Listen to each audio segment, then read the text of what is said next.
መሬት ለመስጠት መወሰናቸው ተሰማ። ለሁሉም የግንባርና ማዕከላዊ ወታደራዊ አዛዦች በተሰጠ አቅጣጫ የኤርትራ ጦር በሶስት አቅጣጫ በሶስት የክልሉ አካባቢዎች በይፋ ይገባል። በሚስጥር ይያዝ ተብሎ ስለወጣው መረጃም እንነግራችኋለን። የኢትዮጵያ አየር ኃይል አስመራን አሸበርም። ሰሞነኛው የኢትዮጵያ ማስጠንቀቂያዎች እንደተፈራው ወደ ተግባር ገቡ። የኢትዮጵያ አደገኛ ድሮን በኤርትራ ሰማይ ላይ በዝርዝር ይዘነዋል። ዋትን ያንቀጠቀጠው የመከላከያ አገርን የመታደግ ዘመቻ ሰራዊቱን እንደ ጉንዳን ለዓላማው ከመላ አገሪቱ ወደ ሰሜን ሲተም ዋትና አስመራ የወቀሳ መግለጫ አከታትሏል። ለጥቂት ቀናት ኦፕሬሽን ከአዲስ አበባ ጀምሮ ከሌሎች የአገሪቱ ክፍሎች ሜካናይዝድ እና የታጠቀ ዘመናዊ ሰራዊት በተለያየ አቅጣጫ ዛሬ ወደ ሰሜን ሲተም ውሏል። ዝርዝር አለን። የጀነራሉ መኖሪያ በሳት ወደመ። ቃጠለው መንስኤ ከባድ የፖለቲካ ውዝግ አስነስቷል። ሻዕቢያና ህወሓት እጃቸው እንዳለበት ተጠቁሟል። በዝርዝር እንነግራችኋለን። ህወሓት የፖለቲካ ማዕከሉን ዋና ከተማዋን ጥሎ ሸሽቷል። ከመቀለ የሸሸው ህወሓት መቀመጫውን ለአስመራ ወደ ቀረበ ከተማ አዘዋውሯል። መተማመን በጠፋበት የትግራይ ፖለቲካ ህወሓት የሚተማመንበት ጥብቅ ተቋማዊ ዲሲፕሊን ፈርሶ ፖለቲካዊና ወታደራዊ መረጃዎች በቀላሉ እየወጡ ነው። ድርጅቱ በታሪክ ለመጀመሪያ ጊዜ በመቀለ ያለውን የፖለቲካ የበላይነትና የጸጥታ መተማመን ማጣቱም ተገልጿል። ዝርዝር አለን። የኢትዮጵያ ወታደራዊ አቅም ተጠናክሯል። ዛሬ በርካታ ዘመናዊ መሳሪያዎች ከወዳጅ ሀገር ኢትዮጵያ እጅ ገብተዋል። ተጨማሪ ይዘናል። የኢትዮጵያ አየር ኃይል አስመራን አሸብሯል። የሰሞነኛ የኢትዮጵያ ማስጠንቀቂያዎች እንደተፈራውም ወደ ተግባር ገብቷል። የኢትዮጵያ አደገኛ ድሮንም በኤርትራ ሰማይ ላይ ኤርትራን ሲያሸብር ውሏል። በዝርዝር እንመለከቷለን። ሰላም ጤና ይስጥልን ውድ አድማጭ ተመልካቾቻችን፣ አዲስ ሚዲያዎች ነን። በየዕለቱ አዳዲስና ዝርዝር ያልሰሙ መረጃዎችን ይዘን በአዲስ መልክ እየመጣን እንገኛለን። ቻናላችንን ሰብስክራይብ፣ ሼር በማድረግ አብራችሁን ቆዩ። አሁን በቀጥታ ወደ ዝርዝሩ እንገባለን። የኢትዮጵያ አየር ኃይል አስመራን አሸብሯል። ሰሞነኛው የኢትዮጵያ ማስጠንቀቂያዎች እንደተፈራው ወደ ተግባር ገብቷል። የኢትዮጵያ አደገኛ ድሮን በኤርትራ ሰማይ ላይ ሲያንዣብብ ውሏል። ኢትዮጵያ የሩሲያ ኦሪዮን የተባለ አደገኛ ድሮን በቅርቡ እንደታጠቀች ይታወቃል። ይህ ዘመናዊ ድሮን በኤርትራ ሰማይ ላይ ትናንትና ማታ ሌሊቱ ሙሉ ከሃዲያሌ እስከ አስመራ ያለውን አካባቢ እየቃኘ ያደረ ሲሆን የኤርትራ ጦር ድሮኑን ለማውደም አስበው ሌሊቱን ሙሉ ነባር መሳሪያውን ሲተኩስ ቢያድርም ነገር ግን አልተሳካላቸውም ሲሉ ወታደራዊ ምንጮች ገልጿል። ይህ ዘመናዊና አደገኛ ድሮን የሻዕቢያና ዋና ዋና የጦር ማከማቻ ካምፖችን ወታደራዊ እንቅስቃሴና ተቋማት ኢላማ ውስጥ አስገብቷል። ከሰሞኑ ዛሬን ጨምሮ የኢትዮጵያ የትግራይ መሬት መወረር የያዘው የአስመራ ጦር የኢሳያስም ጦር ኢትዮጵያ በምላሹ ልታደርግ እንደምትችል ወታደራዊ ተቋማት ብቻ ሳይሆን እያንዳንዱ የአስመራ ባለስልጣናት ኢላማ ውስጥ መሆኑን ለማሳየት ያለመ የድሮን ቅኝት ማድረጉ ነው ተነገረው። የህወሓት የጦር አበጋዞች በዛሬው ሚስጥራዊ ስብሰባ ለኤርትራ መሬት ለመስጠት መወሰናቸው ታውቋል። ለሁሉን የግንባርና ማዕከላዊ ወታደራዊ አዛዦች በተሰጠ አቅጣጫ የኤርትራ ጦር በሶስት አቅጣጫ በሶስት የክልሉ አካባቢዎች በይፋ ይገባል። ኃይሌ ሥላሴ ግርማይ ወይም ወዲ እምበተይ የሚባለው የህወሓት ቁልፍ ጀነራል ሁሉንም የግንባሮችና ማዕከላዊ ወታደራዊ አዛዦችን ከክፍለ ጦር አዛዦች በላይ ያሉትን በህወሓት በኩል ያለውን አቋም ገልጾላቸዋል። በምዕራባዊና ደቡባዊ ግንባሮች ላይ ሁሉን አቀፍ ጥቃት እንሰነዝራለን፣ ከጎናችን ከሚቆመው የኤርትራ ጦር ድጋፍ ለማግኘት ስንል መሬት ለፕሬዝደንት ኢሳያስ መንግስት እንሰጣለን ብሏቸዋል። ስለዚህ ሻዕቢያ በሰሜን ምዕራብ፣ በመካከለኛው፣ በምስራቅና በደቡብ ምስራቅ የትግራይ ግዛቶች ውስጥ ወደሚገኙት የተወሰኑ አካባቢዎች ይገባል። ለታችኛው ወታደራዊ ክፍሎችም አትንገሩ ሲልም ይህ የህወሓት ጀነራል አስጠንቅቋቸዋል ተብሏል። ይህ ጀነራል በጌታቸው ረዳ ኮምቦልቻ ላይ በቢሊዮን ብር ከባንክ ዘርፏል በሚል ክስ እንደቀረበበት ይታወቃል። ይህንን አቅጣጫ እንዲተገብሩ በስብሰባ ትዕዛዝ የተቀበሉት ገብረ አዴት ኮሎኔል ካሳይ የቀድሞ የምዕራብ ግንባር ሎጂስቲክ ኃላፊ፣ ልጅ ለም ማሾ በየነ ምግባ ኃይለይ አዲሱ የሰራዊቱ ዘመቻዎች መምሪያ ዮሐንስ መዲድ ጆን መድን ናቸው። የትግራይ ተቋሚዎች ይህ አደገኛ እንቅስቃሴ ነው ሲሉም አስጠንቅቋል። በይፋ የኤርትራ ጦር ከህወሓት ታጣቂ ጋር የሚንቀለቀል ሲሆን የውጊያ አመራርነቱን የኢሳያስ አፈወርቂ ጦር ይወስዳል። ይህም በርካታ የትግራይ ወጣቶች እንዳይሸሹ አድርገው ኋላ እየወጉ በጦርነት ይማግዷቸዋል ሲሉም ተቋማቸውን አሰምተዋል። የኢትዮጵያ ወታደራዊ አቅም ተጠናክሯል። ዛሬ በርካታ ዘመናዊ መሳሪያዎች ከወዳጅ ሀገር ኢትዮጵያ እጅ ገብተዋል። ሌሊቱን ከዩናይትድ አረብ ኤምሬትስ አቡዳቢ የተነሱ የጦር መሳሪያ የጫኑ አውሮፕላኖች አዲስ አበባ አቅራቢያ ደብረ ዘይት ሐረር ሜዳ ላይ ተራግፏል። መሳሪያዎቹ በዝርዝር ማወቅ ባንችልም ከፍተኛ ቁጥር ያለው የጦር መሳሪያ መግባቱን ግን ተረድተናል። ህወሓትን የንቀጠቀጠው የመከላከያ አገርን የመታደግ ዘመቻ ሰራዊቱ እንደ ጉንዳን ለዓላማው ከመላው አገሪቱ ወደ ሰሜን ሲተም ህወሓትና አስመራ የወቀሳ መግለጫ አከታትሏል። ለጥቂት ቀናት ኦፕሬሽን ከአዲስ አበባ ጀምሮ ከሌሎች የአገሪቱ ክፍሎች ሜካናይዝድ የታጠቀ ዘመናዊ ሰራዊት በተለያየ አቅጣጫ ዛሬ ወደ ሰሜን ሲተም ውሏል። በመከላከያ በ10 ቀናት ኦፕሬሽን ትግራይን ነጻ እናደርጋለን የሚል ቅድም ተይዟል ሲሉ የጸጥታና ደህንነት ሪፖርቶችም ገልጿል።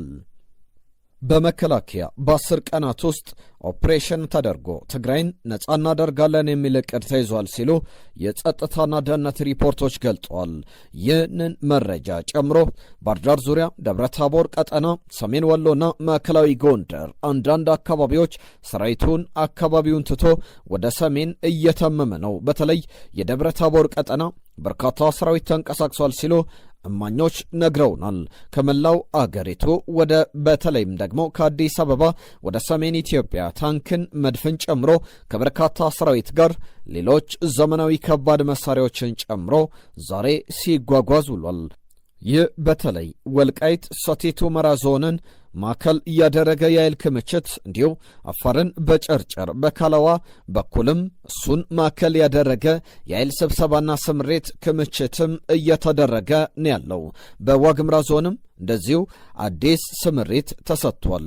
ወደ ቆላ ተንቤን አካባቢ መከላከያ የሚገሰገስ ይመስላል። ህወሓት የፖለቲካ ማዕከሉን ዋና ከተማዋን ጥሎ ሸሽቷል። ከመቀለ የሸሸው ህወሓት መቀመጫውን ለአስመራ ወደ ቀረበ ከተማ አዘዋውሯል። የህወሓት ከፍተኛ አመራሮች መቀመጫቸውን ከመቀለ ከተማ ወደ ሽረ እንዳስላሴ ማዘዋወራቸው ድርጅቱ በታሪኩ ለመጀመሪያ ጊዜ በመቀለ ያለውን የፖለቲካ የበላይነትና የጸጥታ መተማመን ማጣቱን የሚያሳይ ግልጽ ምልክት ሆኗል። ይህ ድንገተኛ የመቀመጫ ለውጥ እንደ መደበኛ ዝውውር ሳይሆን ከህዝብ ቁጣ ለመሸሽ የተደረገ ማፈግፈግ ነው ተደርጎም ተወስዷል። ጦርነት አንፈልግም ከሚለው ጀምሮ በመቀለ ከተማ በአመራሩ ላይ ያለው ቅሬታ እየከረረ መምጣቱ አመራሩ ላይ ጥቃት ሊሰነዘር ይችላል የሚል ስጋት መፍጠሩም ተነግሯል። በክልሉ ያለውን የፖለቲካ ወታደራዊ መረጃና ቅዶችን እንዲሁም ኦፕሬሽኖችን ጭምር ከስብሰባ ሳይወጡ መረጃዎችን ማግኘት እጅግ ቀላል ሆኗል። ህወሓት ከ50 ዓመት ወዲህ ትልቁን መፈረካከስ አሳይቷል። በህወሓት ውስጥ መተማመን ጠፍቷል ተብሏል። ይህም ህወሓት አምኖ ማዕከላዊ ትግራይን እንዳይቀመጥ አድርጎታል። ሸረን እንዲሁም እንደ አማራጭ መጠጊያ መምረጥ አመራሩ ራሱን ከከተማ የፖለቲካ ውጥረትና ከህዝብ ግፊት ለማራቅ የወሰደው እርምጃ ነው የተባለ ሲሆን በቀላሉ ወደ ኤርትራ ለመሻገርና የአስመራ ፖለቲከኞችን ለመቀበል እየተጠቀሙበት ነው ተብሏል። የጀነራሉ መኖሪያ በእሳት ወደመ። ቃጠሎው መንስኤው ከባድ የፖለቲካ ውዝግብ አስነስቷል። ሻዕቢያና ህወሓት እጃቸው እንዳለበትም ተጠቁሟል። በሽረ የብርጋዴር ጀነራል ጀማል ወዲ ጎጀላ መኖሪያ ቤት በቃጠሎ ወድሟል። በትግራይ ክልል ሽረ እንዳስላሴ ከተማ የሚገኘው የብርጋዴር ጀነራል ጀማል ወዲ ጎጀላ መኖሪያ ቤት በትላንትናው ዕለት በደረሰ የቃጠሎ አደጋ ሙሉ በሙሉ ወድሟል።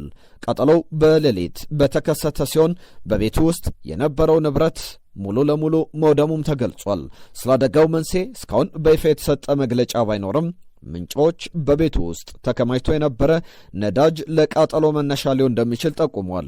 ይሁን እንጂ በተቃራኒው ድርጊቱ ኦን ተብሎ የተፈጸመ ሊሆን እንደሚችል የሚጠረጥሩም አሉ። ጀነራሉ ከህወሓትና ሻዕቢያ ጽምዶ ግንኙነት ጋር በተገናኘ መቃወማቸውን የሚገልጹ ወገኖች በህወሓት አሊያም ሽረ ላይ እንዳሻቸው ሰርጎ ገብቶ የሚንቀሳቀሰው የኤርትራ ጦር ይህንን ቃጠሎ ሳያቀነባብር እንዳልቀረም ተገልጿል። ብርጋዴር ጀነራል ጀማል በትግራይ ጦርነት ወቅት በከፍተኛ ወታደራዊ አመራርነት ያገለገሉ ሲሆን አሁን ያለበት ሁኔታ ምን እንደሆነ ዝርዝር መረጃ ማግኘት አልተቻለም። የቤታቸው መቃጠል በከተማ ነዋሪዎችን በማህበራዊ ሚዲያ ተጠቃሚዎች ዘንድ ከፍተኛ መነጋገሪያ ሆኗል። ጀነራሉ በኢትዮጵያ ኤርትራ ጦርነት ወቅትም የ8ኛ ሜካናይዝድ ክፍለ ጦር አዛዥ ሆነው ተዋግተዋል። ኢትዮጵያውያን ኤርትራውያንና ሶማሊያውያን ወደ አውሮፓ ለመሻገር በብዛት በሚጠቀሙበት በሊቢያ የባህር ጠረፍ ላይ በደረሰ አሰቃቂ የጀልባ መገልበጥ አደጋ የ2 ሕፃናትን ሕይወት ጨምሮ 53 ስደተኞች መሞታቸውን የተባበሩት መንግስታት ድርጅት የዓለም አቀፍ ስደተኞች ድርጅት IOM ገልጿል። እንደ ድርጅቱ መግለጫ ከሆነ በአደጋው ወቅት በጀልባው ላይ 55 ሰዎች የነበሩ ሲሆን ከአደጋው በተአምር ሊተርፉ የቻሉት 2 ናይጄሪያውያን ሴቶች ብቻ ናቸው። ጀልባዋ አልዛዊ ከተባለች የሊቢያ የወደብ ከተማ ተነስታ ለ6 ሰዓታት ያህል ከተጓዘች በኋላ ነው አደጋው የደረሰባት። ሕይወታቸው ያለፈ ስደተኞች ከተለያዩ የአፍሪካ ሀገራት የተሰባሰቡና የተሻለ ሕይወት ፍለጋ ወደ አውሮፓ ለመሻገር ጥረት ያደረጉ የነበሩ መሆናቸውም ታውቋል። ይህ አደጋ በሜዲትራኒያን ባህር ላይ በየጊዜው የሚከሰተውን የስደተኞች እልቂት በድጋሚ አሳይቷል። የዓለም አቀፉ ስደተኞች ድርጅት IOM ምንም ሪፖርት እንደሚያመላክተው ገና በገባንበት የ2026 የፈረንጆቹ ዓመት ብቻ ከሊቢያ ተነስተው ወደ አውሮፓ ለመሻገር ሲሞክሩ ሕይወታቸው ያለፈ ስደተኞች ቁጥር 500 ደርሷል። ይህ አሳዛኝ ሁኔታ ዓለም አቀፉ ማህበረሰብ ሕገወጥ የሰዎች ዝውውርን ለመግታትና ደህንነቱ የተጠበቀ የስደት መስመሮችን ለመፍጠር የሚያደርገው ጥረት አሁንም ከፍተኛ ፈተና እንደተጋረጠበት የሚያሳይ ነው። የኢራን የሚሳኤል ፋብሪካዎች በከፍተኛ ፍጥነት እየሰሩ ነው። የእስራኤሉ ታዋቂ ጋዜጣ የደህንነት ምንጮችን ዋቢ አድርጎ ባወጣው መረጃ መሰረት ኢራን የሚሳኤል የማምረት አቅሟን በሚያስደነግጥ ሁኔታ ጨምራለች። በዘገባው ላይ የተጠቀሱት ዋና ዋና ነጥቦች ቁጥሩ ኢራን በአሁኑ ወቅት ላይ በወር 300 የባላስቲክ ሚሳኤሎችን እያመረተች ትገኛለች። ይህ ማለት በቀን በአማካኝ 10 አዳዲስ ሚሳኤሎች ወደ ክምችት ይገባሉ ማለት ነው። የቴክኖሎጂ ድጋፍንም በተመለከተ ይህ መጠነ ሰፊ ምርት ከቻይና በሚገቡ የቴክኖሎጂ ግብዓቶች የታገዘ መሆኑም ተገልጿል። የእስራኤል ስጋት የእስራኤል የደህንነት ተንታኞች እንደሚሉት ኢራን በዚህ ፍጥነት ምርቷን ከቀጠለች በሚቀጥሉት ጥቂት ዓመታት ውስጥ የሚሳኤል ክምችቷን ከ6000 ወደ 10000 ልታሳድግ ትችላለች። ይህም የቀጠናውን የኃይል ሚዛን ሊቀይር ይችላል ተብሏል። ዳግም ግንባታ ኢራን ይህንን የምታደርገው ባለፈው ዓመት ከእስራኤል ጋር በነበረው ወታደራዊ ፍጥጫ የጠፋባትን የጦር መሳሪያ ክምችት በአጭር ጊዜ ለመተካት እንደሆነም ተነግሯል።